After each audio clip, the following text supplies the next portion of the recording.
Hey, this is Scott Taylor from Mason Hill. You're listening to Inspiration Metal, and we've got a brand new single, DNA, out now. Nice really to see you. You are the singer from the band Mason Hill. It was for your first album, which just came very soon. First, my first question will be about you have the opportunity to do a show. It was last year. It was the Friday 7 February last year with the Brickyard. There is what remembering do you have of this show, and was it your last show with people? Yes, it was. You're correct. It was about maybe 3 weeks before the lockdown hit in March 2020, so it probably was February. And yeah, it was. We didn't appreciate it the way we should have. I mean, obviously the show was amazing and the people were great and it was an awesome experience like a show should be. But we didn't appreciate the fact that that would be our last show with people for, possibly so it's strange looking back on it and thinking that that we didn't appreciate it. We had a great time, but we were recording the album at the same time, so we had a lot going on, so we done the show and then we just went straight back home to go and record. So it's a strange one. Yes, finally you didn't play on stage with people in front of you since 1 year. Yes, probably about a year today or this week. Yeah, that's crazy when you think about that. We done one show to an empty venue and that was filmed. That was strange. Over a year anyway. This new band, Mason Hill, on stage? I would describe us as like five kind of passionate, normal people. None of us have came from like extreme money or anything. We're just kind of five guys from Scotland that just met randomly, and we just kind of have fun on stage, and we're very passionate about what we do. And I feel like that shows. I feel like if you come, you will see a wide range of emotion. We have the bass player Matthew who jumps around crazy. We have James, the moody guitar player, who just gets right into his solos. There's a real kind of good kind of home-like balance, and I feel like that shows. Especially our fans are very, very, very nice as well. It's a nice atmosphere. How was the writing of the songs? Do you write a lot of songs and you choose between all the songs, or do you have only 12 songs? Well, so this album, we've been writing this album for years and years and years. So what has happened with each of the songs that have made it, they have also at some point sounded completely different in very different stages. I've joked before that we could have brought out an album on each song because we had that many versions of the song. We had like 10 versions of songs sometimes that could have been a whole album just by itself. So it's because it's been like a life project for us almost. We have other songs, but we really not perfected, but tried to get these 12 songs as close as we could for this project. Because as I say, this has been like a life project for us, and it's so cool to see it finally come together. On this show, do you play some new tracks of this album? I mean, do you have working on live on these tracks before? We played a lot of the tracks live before. There's definitely a few that haven't kind of seen the light of day as much. For instance, Who We Are has rarely ever been played live, but it's been in our roster for quite a while. It's been that kind of, we didn't want to give away too much, but we wanted to show people the way we are progressing so that they can get a taste of the album to come. Because there's a lot of amazing kind of underground fans that we have, that our biggest asset has been word of mouth. And these people are amazing for that. For the recording of this album, there is a part of the album who was recording Glasgow. And you, the singer, you choose to go to New York So yeah, the band recorded in Glasgow in Riverside, but we were in contact with a guy called Brian Sperber, and we felt like we wanted to record the vocals with him because of his experience in life, and it was a really good decision, I think, in the end. It was during COVID, so there was nothing exciting, sadly, about the trip. I wore a mask the entire time. I went to his house. I didn't leave the house, and then I just got back on the plane with my mask, you know. But it was definitely life-changing in terms of what I learned, how recording vocals with a professional. So it was an amazing opportunity, and I'm very thankful for that. Was it finally the first time you go to New York? It was the first time I got to, so because it was lockdown and there was no one in Manhattan, for an hour one of the days we got in the car and we drove around Manhattan just so I could see some of the sights. And it was like a ghost town. We got through all of Manhattan in about 25 minutes. And I got to see it all, you know, as we drove by. It was a very strange experience. I recite it to the movie I Am Legend, if anyone's ever seen that. How was your recording in the vocals? Do you work a lot? Do you have some challenge in your for this first album as a singer to work in New York in the studio? Because as I said earlier in the interview, we're just like five normal guys, and that's really true. I'm just a normal guy that you know opens his mouth and sound comes out, and what I had to learn how to adapt that a lot in this album process, and really had to educate myself through Brian's help, which was really, really amazing. So that's what I say when it's life-changing advice that I got, because I really had to hone in my singing to get to the quality that he needed. And I got there, but it wasn't easy.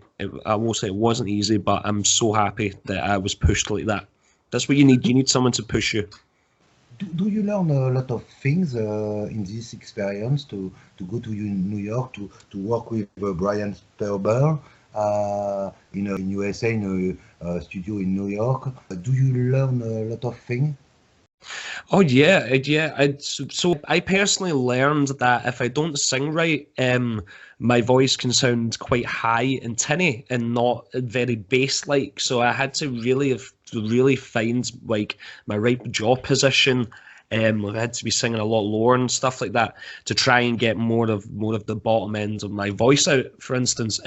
Lots of things like this that I hadn't really considered, you know. As I say, as up until this point, you know, I just kind of went with passion. I just sang like how I felt and how I wanted it to come out, and I never thought about the other side of it. So for the mixing, you work with Chris Sheldon, who is very well known because he works with so many great bands. I can say one of the big men was a Foo Fighter, the seriously clear. How do you get the opportunity finally to work with him for the mixing of the album? To be honest, we didn't see Chris Sheldon. We didn't see that happening. We knew of Chris Sheldon. We knew of his extensive work and how incredible he is. And this props go to our management that they were able to contact him and get him on board. And the moment that was an option, we jumped on that immediately because, you know, as we all know, he's an incredible man at what he does. And I feel like he's really put his own touch onto the album, onto the finished product. And I'm so thankful that he's a part of it. And I can't wait to hopefully in the future work with him again. Incredible. Do you have when you came in the studio, when you just arrived in the studio, do you have a sound in your head about this album? Yeah. What was your idea? So we are very meticulous. We're a very meticulous band. So before going in to record the album, we'd recorded the album in our own kind of homes probably twice by that point. So we actually had a very clear idea of what we were going in to do, because time is money, and we didn't have the luxury, you know, that some other bands might have of being able to, you know, work, rehearse for a week in the studio. So the producer, you know, Duncan really did challenge us on some tones and stuff like that, and James, you know, found some beautiful guitar tones in this album that are just absolutely lovely, including the drums and the bass as well.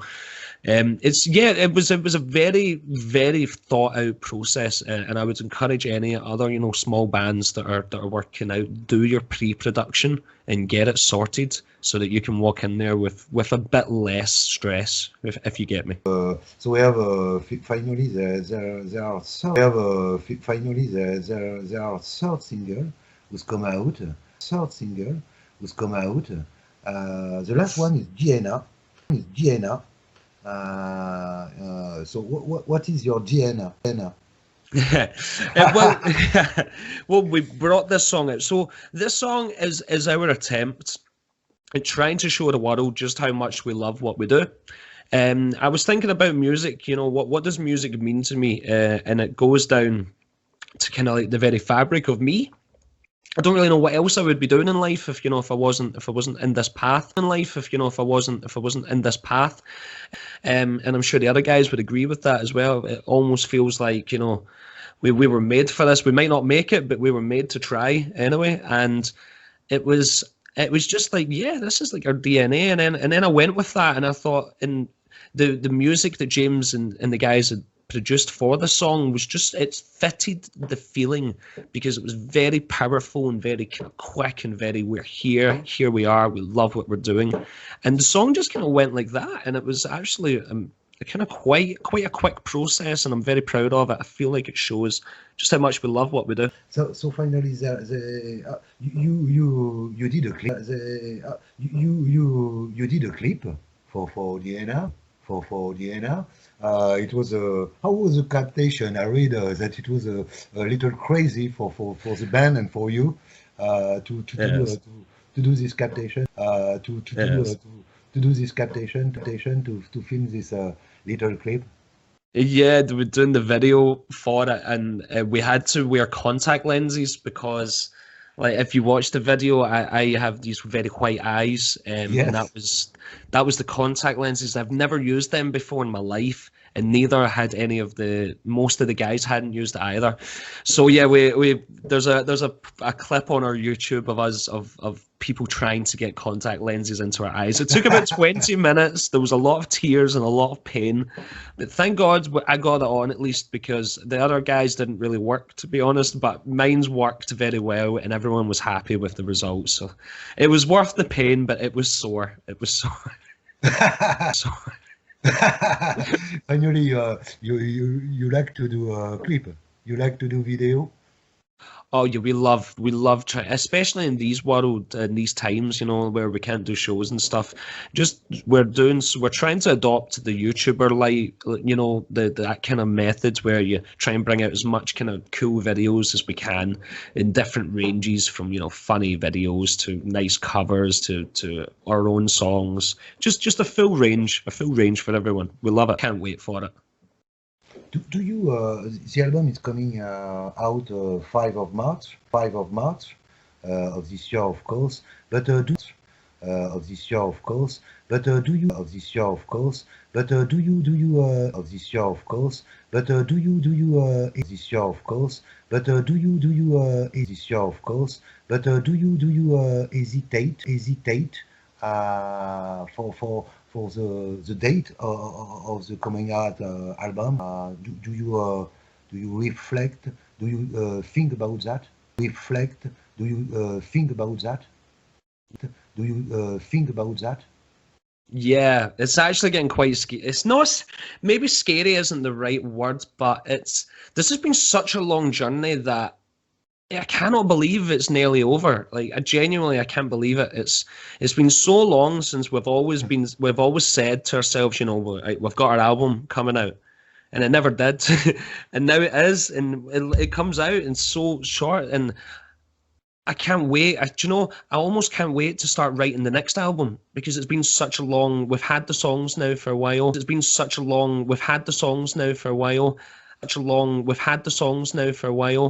I have already been writing some new stuff. James has been writing some new stuff for album 2. The other guys are getting more involved.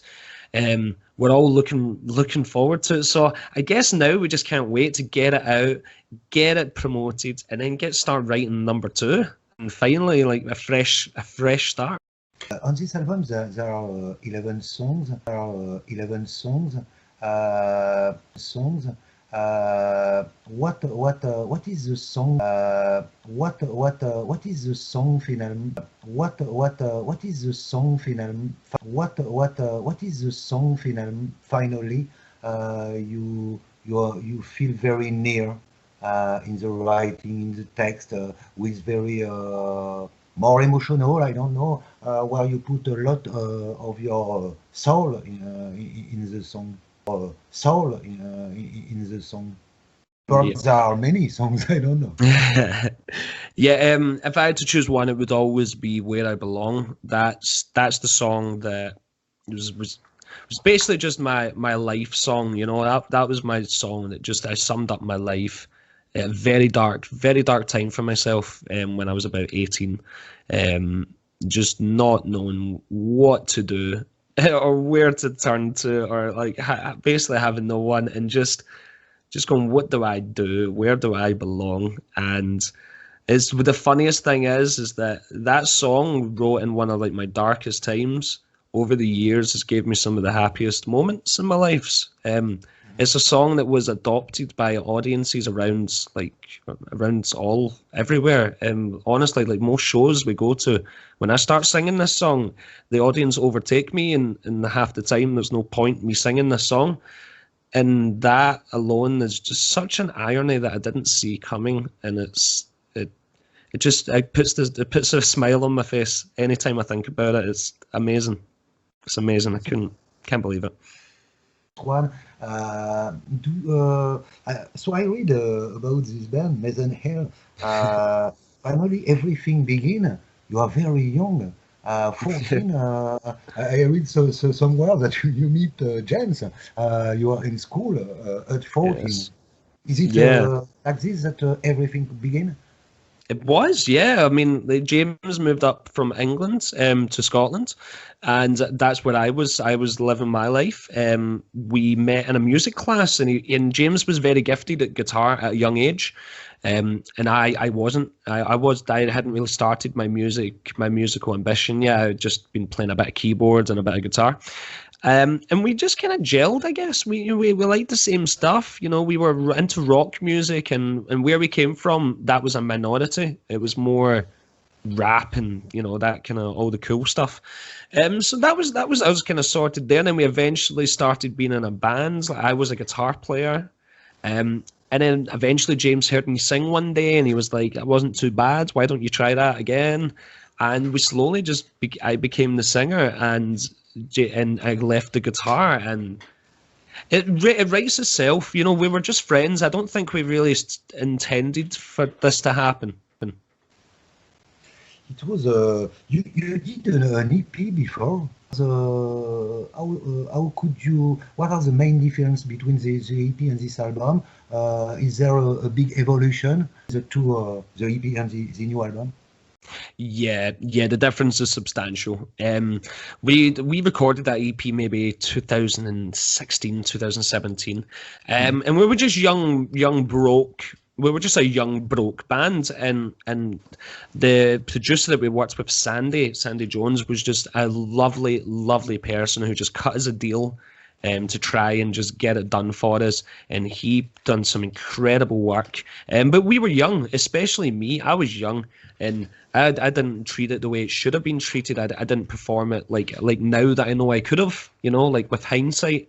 But the EP is still amazing in itself, because it's raw and natural. Like, it's just us. Like, it was just me getting up in front of a mic and singing and having fun, working my first time with a producer ever who'd had like gold records on the wall. You know, it was Craig was just loving it being in a band. He was young, he was a death metal head at the time, you know, just going crazy on the drums. It was a really cool experience of like a bunch of guys, like a bunch of kind of almost just like young 20s, just having fun. But you know, now we're older. Now we're a professional band. You know, we treat everything to the highest degree of of perfection. So now, you know, it is a lot different. It's a lot better. It's a lot more thought about. But you know, we're still just five guys that are doing it at the same time. So not, you know, you're not going to change too much, but the quality has definitely improved. Well, you're not going to change too much, but the quality has definitely improved. Definitely improved. As a singer, finally, who are your idols? Are your idols? Your idols? I suppose you have a lot of idols. I suppose you have a lot of idols. Your lights, you know, as a singer. So I have like three. I have three, based on three different reasons. So like for looking at a singer on stage and wanting to, you know, replicate what they do, it was Miles Kennedy growing up for me, who was absolutely incredible, and that's who I wanted to be. So when I started getting more into singing, my musical range kind of opened up, and I found Pink Floyd, and I found Dave Gilmour and Roger Waters, and I took so much songwriting inspiration for them. I love the way they can paint pictures and music, and it's truly incredible. And then a few years ago, I was getting to the point where I was like, I want to be able to try and diversify my singing. And I found, and I looked out to the pop world, and I was like, there needs to be someone that I can relate with, that's you know, it's got a similar-ish voice. And I found 1980s Phil Collins. And I never thought I would have found that, but some of his songs back in the day, and his vocal patterns and his extremely rough kind of rock voice, I've taken a lot of influence from. So I really kind of expand around and try and create a kind of the best of everyone. I try to do that. It's just the way my mind works. Just the way my mind works, but I don't know. It works, but I don't know. And what about Bon Scott? I see that you play for the Bon Fest 2 years ago. It was in May. What did he represent for you, Bon Scott? Yeah, that was cool. So yeah, like as a Scottish person, you know, you grow up with, you know, AC/DC. We're half Scottish. It's a pride. It's a symbol of Scotland. It might be argued, but we don't care. Sorry. Hello. But no, yeah, Bon Scott is like an absolutely, what a legends, like AC/DC legends, even Brian Johnson legends. I love AC/DC. I seen AC/DC when I was 12 in Hampden, and it was an amazing experience that I'll never forget. Being there, getting to be a part of some of the best kind of tribute bands in the country as well was such a cool experience. So many AC/DC fans. I got to, you know, I'm an AC/DC fan as well, so it was nice being around like-minded people. I'd be honoured to do that again. I'd be honoured to do that again. I'd be honoured to do that again. I'd be honoured to do that again. So just to finish the last question, what if you must describe musically the band, who people who know only the name of the band, what will you say? So I would say that we started off as a classic rock band. Our writing style changed into more of a modern rock band, and I feel like we have now found our kind of blend in the middle. So I would say we are a modern classic band, where from each song it will change. You know, some songs may be a bit more modern, but we're always going to satisfy the classic rock part of ourselves as well, because we love that as well. We just felt, we didn't even mean to, or just our writing, you know, your writing style just develops by the music that you listen to, and it's a beautiful thing.